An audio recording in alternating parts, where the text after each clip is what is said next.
Ram friends, Modi ప్రభుత్వం ఒక bill ఆమోదించింది. మీరు జస్ట్ రీట్వీట్ చేశారా, షేర్ చేశారా, లేదా వాట్సాప్ చాట్లో మాట్లాడుకున్నారా? అది ఎవరికైనా నచ్చలేదా? వాళ్ళ మనోభావాలు దెబ్బతిన్నాయా? అయితే 7 ఏళ్ల నుండి 10 ఏళ్ల వరకు జైలు శిక్ష. నాన్ బెయిలబుల్, బెయిల్ కూడా ఇవ్వరు. మోదీ ఈజ్ డిక్టేటర్, ఫ్యాసిస్ట్, హిట్లర్లా బిహేవ్ చేస్తున్నాడు అని కాంగ్రెస్, కమ్యూనిస్టులు, సెక్యులర్లు కల్లెర్ర చేస్తున్నారా? ఆగండి, ఇది జరిగింది కాంగ్రెస్ పాలిత కర్ణాటకలో. ఆశ్చర్యం ఏంటి తెలుసా? ఒక్కడు కూడా దీని గురించి మాట్లాడట్లేదు. సో కాల్డ్ ఇండిపెండెంట్ జర్నలిస్టులు గప్చుప్.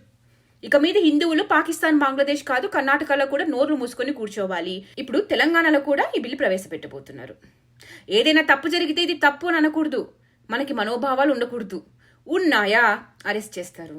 నాన్ బెయిలబుల్ అఫెన్స్ అంట. కానీ మత మార్పిడికి మాత్రం స్పెషల్ ప్రొటెక్షన్. వాళ్ళని ఏమి చేయరంట.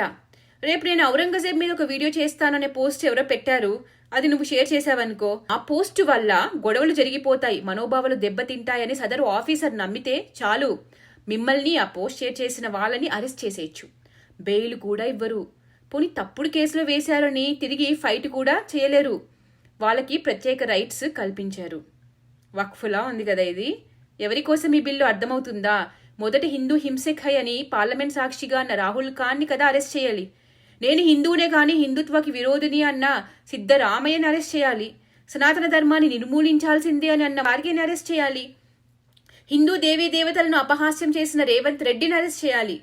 ఎంఐఎం ఎమ్మెల్యే మొన్నటికి మొన్న మేము మొదలు పెడితే గల్లీలు సరిపోవు మీకు పారిపోవడానికి అని అన్నాడు. తనని అరెస్ట్ చేయండి. మా పూజలు చేసుకోనివ్వండి, అయ్యప్పమాల వేసుకొనివ్వండి. రంజాన్కి ముందే పంపిస్తారు కదా వాళ్ళు తినడానికి ఫుడ్ జాబ్ నుండి.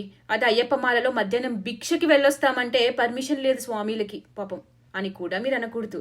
మా ముత్యాలమ్మ తల్లి గుండెల మీద చెప్పుతో కొట్టి వారిని అరెస్ట్ చేశారా అని కూడా మీరు ప్రశ్నించకూడదు. ఈ బిల్లు వచ్చాక మీరు అడగకూడదు. అడిగారా? మీరు అడగడం వల్ల గొడవలు అయిపోతాయని అంటారు, అరెస్ట్ చేసేస్తారు. ఏం చేసుకున్నారా హిందువులు? కంగ్రాట్స్. ఎమర్జెన్సీలో ఏం చేశారు? ప్రశ్నించిన వాడిని జైల్లో వేశారు. ఎక్కడ ఉన్నారో తెలీదు, నెలల తరబడి జైళ్లలో మగ్గారు. రాజ్యాంగాన్ని చేతిలో పెట్టుకుని డెమోక్రసీస్ ఇన్ డేంజర్ అంటాడు కదా రాహుల్ ఖాన్. భారత రాజ్యాంగంలోని ఆర్టికల్ 19(1)(a)లో ప్రతి పౌరుడికి అభిప్రాయ స్వేచ్ఛను కల్పిస్తుంది. ప్రభుత్వ విధానాలపై విమర్శ, సామాజిక అంశాలపై అభిప్రాయం ఇవన్నీ ప్రజాస్వామ్యానికి ప్రాణం. కానీ ఈ బిల్ అమల్లోకి వస్తే ప్రభుత్వాన్ని ప్రశ్నించిన ప్రతిసారి హేట్ స్పీచ్ ముద్రపడే అవకాశం ఉంది. మోదీ గారు, please get this bill in entire country. ఇంతకన్నా బెస్ట్ ఛాన్స్ ఉండదు. ఎవ్వడు మిమ్మల్ని ప్రశ్నించడు, ఇది తప్పు అని కూడా అనడు. Let's demand hate speech bill in entire country.